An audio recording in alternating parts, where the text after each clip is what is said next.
Alors, application directe du cours. On va nommer la figure. On va tracer les droites perpendiculaires. De préférence, on va les tracer en pointillés. Ça évitera de les confondre avec les traits de la figure. Je crois que j'ai oublié de le dire lors du cours.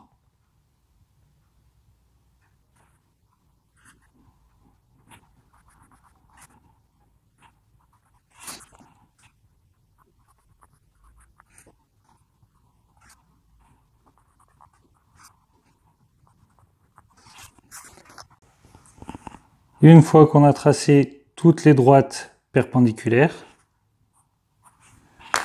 avec un compas, on prend les longueurs entre un point et l'axe et on reporte de l'autre côté.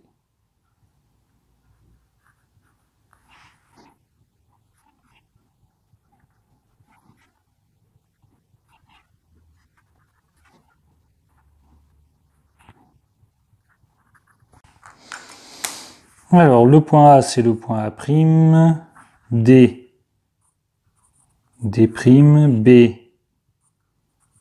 B', C, C'.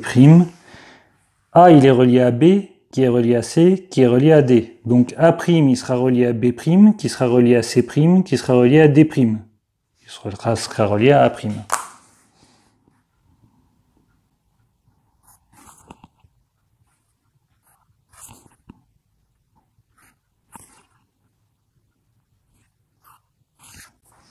Et voilà. Pour la deuxième figure, même topo. A, B, C, D. L'image de A sera ici, A'. L'image de D sera là. L'image de B sera là.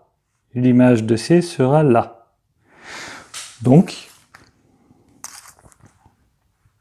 on trace les angles droits et on reporte toutes les longueurs. Ça donne donc A', D', B', C'. On peut rajouter les angles droits. C'est vrai que tout à l'heure, j'avais oublié aussi les codages. Donc je vais les rajouter. Il faudrait avoir à chaque fois des codages différents. Une croix, un rond, un triangle, un carré, on s'en moque. J'ai fait un 3 traits. Allez. On peut faire pareil ici.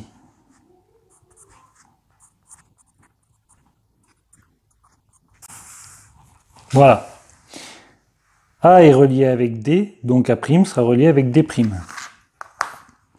Le fait de nommer, ça nous permet de savoir où est-ce qu'on en est, parce qu'une fois qu'on a tracé, imaginez que vous ayez tracé 10 points, et ben bon courage pour les relier dans le bon ordre.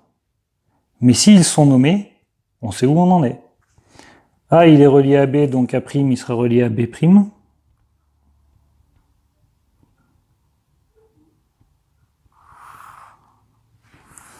B' à C'.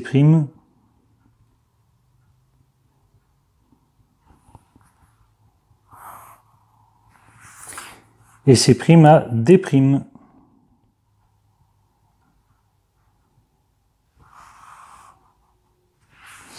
Alors encore une fois, si votre figure est bien précise, A', D' et AD, ces deux segments-là sont symétriques l'un par rapport à l'autre, et ils doivent se croiser pile sur l'axe.